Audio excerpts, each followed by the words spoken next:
In this video, I'll walk you through a very powerful annual review system. Now, I'm going to walk you through this process that is all conceptualized in this workbook I have created. It's a 10-page PDF workbook that you can download by going to 2000books.com/bonus. And I'm going to walk you through this whole workbook in this video. So if you're watching, if you're listening, and if you want to work on this workbook with me, make sure you have this PDF document handy with you so that you can actually fill it in while we're walking through this. So this is a complete review process. Initially, I'm going to walk you through the 9 key areas of life and review them. And then we're going to go into a much bigger picture review of the whole year in some ways. So let's start with the 9 key areas of life. First of all, the most important area of life you want to start with, look back at the year past, is your health. What were the big wins in your health space? What were the big positives? What were the big upsides? Write them down. And then you want to go through what were the big challenges, what were the big losses in the health space, and write them down again.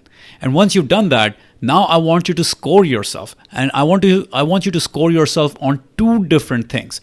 I want you to score yourself on your effort, the effort you put into this area of life. On a scale of 1 to 10, what was your effort? And not only that, I also want you to score yourself on the outcome.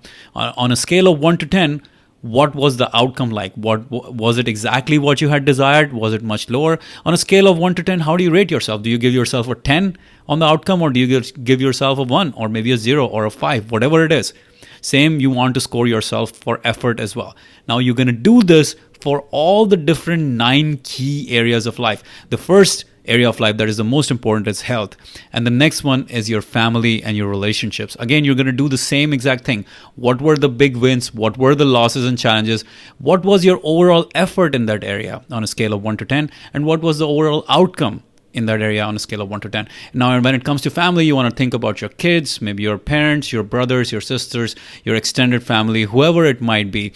The overall family, you want to think about what were the big wins, what were the big losses or challenges, and write them all down. And then let's talk about your love and romance life. What were the big wins? What were the challenges? What was your effort score? And what was your outcome score? Again, you got to write these down. The big wins, the big losses, the big challenges, the effort, and the outcome. And do that again for your business and career. The big wins, the big losses, the effort you put in on a scale of 1 to 10, and the outcome on a score of 1 to 10. Next thing, finance and wealth. Now, finance and wealth are different from business and career for some of you who might be thinking, because your net worth is not always a function of how much revenue your business made or how much money you actually made, how much income you made. That's not directly related. So you got to be very careful in separating the two. So write down what were the big wins, what were the big losses or challenges or failures, and what would you score yourself on a scale of 1 to 10 when it comes to effort and when it comes to outcome. You got to distinguish the effort and the outcome every single time in your review process, because it's entirely possible there are times when you put in a lot of effort in that area, but you still don't get the outcome. You didn't really get what you desire. And so you got to be careful. If you put in a lot of effort and you didn't get the outcome, well, it's something you can still celebrate, in the sense you did hard work and now you just have to keep doing it to get the result. But if your effort was 0, there isn't really much you can blame yourself for other than the fact that you didn't do the work. You didn't do the work, so you didn't get the result. Most of the times, it's because we didn't do the work. That's why we didn't get the result. Again, another big area of life, friends and social relationships. What were the big wins in that area? What were the losses? What were the challenges? How would you rate yourself in this area of effort? And how would you rate yourself on the overall outcome scale of 1 to 10? And another big area is contribution, your giving, your donation, whatever you want to call it. What were the big wins in that area? What were the losses? What were the challenges? What were the failures? And what was your score on a scale of 1 to 10 when it comes to effort and when it comes to outcome overall? Another really important area, spirituality. Now, for some, it might be religions. For some, it might be God. For some, it might be just spirituality. Or some who are atheists, maybe for you, it is just about having a meditation practice. Whatever it is, write down what were your big wins, what were your big losses, challenges, or failures, what was your overall effort score, what was your overall outcome score. Really make sure you note them all down, because that will give you very good perspective. Another really important area of life, your fun, your hobbies, your passions, your travel, whatever you want to call it, all of that fun you want to have in life. What were the big wins in that area? What were the big losses and challenges and failures in that area? What was your effort score? What was your outcome score? Now, here's the thing. If you have this PDF workbook handy, then all you want to do is press pause while you're going through any specific area of this worksheet, and then press play again while I walk you through the next area, the next point.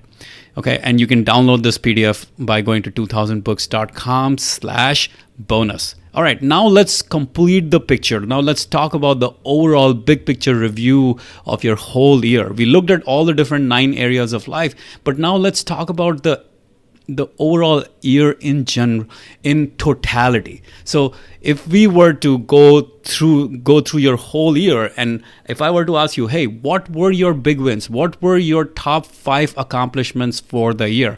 Look back at everything and tell yourself, write this down. What were my top 5 accomplishments for the year? Once you write those down, now write down what caused these big wins. What exactly caused these top 5 accomplishments?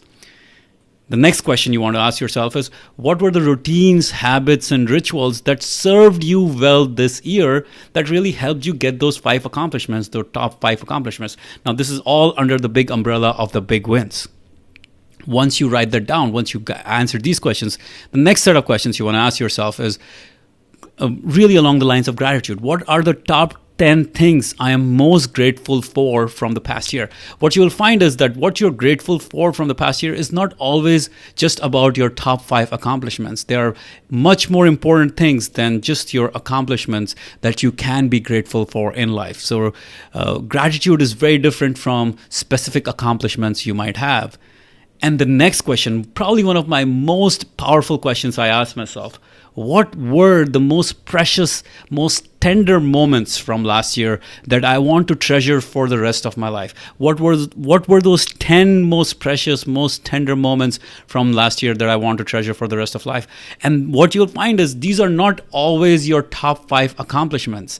These tender moments, these precious moments are very different. They are very different, you have to put on a very different thinking hat to figure out those tender moments, to go back in your life and look at all the different moments you enjoyed in 2018 and what were some of the most tender moments from that you want to treasure for the rest of your life. So really take the time to think through this question, the precious moments question. It's a really important one.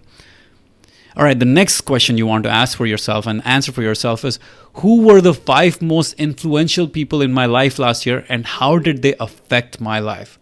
Really important question, because people are one of the most powerful ways in which we can improve our lives. People are one of the most powerful ways in which we can dramatically change our lives. So if we can become aware of the people, the influential people in our life and what role they're playing, then we can actually amplify this area of life. So really powerful question.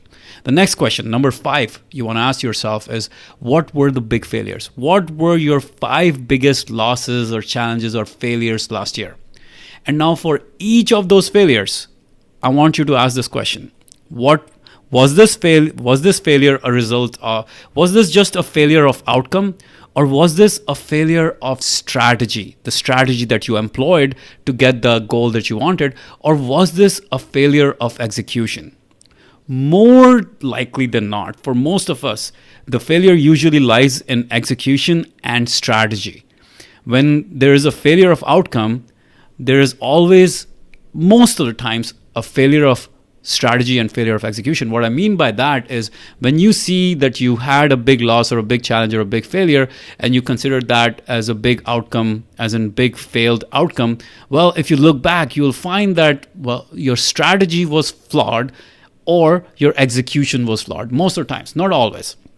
There are times when you had the perfect strategy, you had the perfect execution, you still lost, you still had challenges, you still had failures, and that's totally fine. But it is really important to ask yourself this question and to be able to distinguish, hey, was this a failure of strategy? Was this a failure of execution? Or was this just a failure of outcome in the sense I had the right strategy, I had the right execution, but I still couldn't get the outcome? So make sure you distinguish, make sure you make that distinction when it comes to your failures, because that's going to be crucial in analyzing how you move forward. Really, really, really important idea. So for each of your failures, ask yourself, was this a failure of outcome or strategy or execution or all of them? Ask yourself this question, answer that question. The next question you want to ask yourself is, what routines, habits, rituals were detrimental to your progress last year? What were the specific things you did on a day-to-day basis or on a week-to-week basis that were detrimental to my progress? For example, I didn't have a proper morning routine, or I didn't really hold myself accountable, or I didn't really have anyone to hold me accountable, or I had a really poor strategy that caused me to, whatever it is, what are bad routines or habits you had, as if not going to the gym. So many different things that come to your mind, but try to identify the 3 core routines, habits, or rituals that were really detrimental to your progress last year. All right, next big question. Look at everything. Look at everything that you've done so far. Look at the whole list so far. Look at everything you've written down so far, all the answers, and ask yourself, what were the 10 biggest lessons from last year? Now, this question is going to take some time. This is going to take some effort. I don't expect you to answer this question in a minute or two. This is going to take at least an hour of thinking to really come to the conclusion of what were the 10 biggest lessons from last year. You're going to go back and look at all the big wins and the reasons for those big wins, and you're going to look at your routines and habits and rituals that served you well. You're going to look at your precious moments. You're going to look at what you're grateful for. You're going to look at the people who helped you. You're going to look at your big failures. You're going to understand if it was a failure of outcome, strategy, or execution, and then you're able to answer, hey, looking back, what were the 10 biggest lessons from last year? Write them down. And then another question, really powerful question. Now, this is coming to 80-20 rule. I am a big fan of 80-20 rule, by the way, and I'm always trying to figure out what are the 20% things that are causing these 80% results. So the first question in the domain of 80-20 that you want to ask for last year is, looking at every area, what was the 20% effort that created 80% of the results?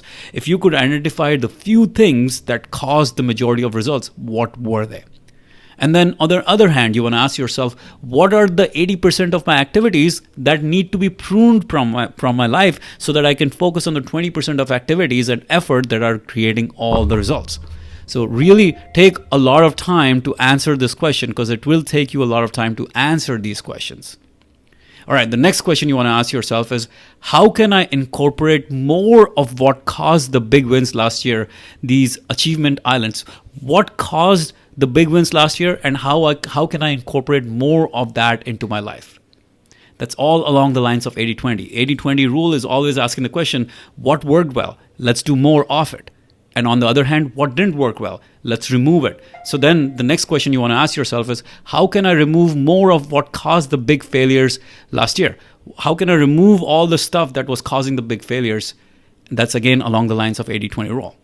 And the next question, the last question I want you to ask yourself is, what are the 5 biggest improvements I need to make next year, and how will I ensure that they happen? Now, if you haven't yet downloaded this worksheet, make sure to do so. Go to 2000books.com/bonus and get this 10-page worksheet and work right through it. All right, guys, looking forward to helping you review your year. Talk to you later. Bye-bye.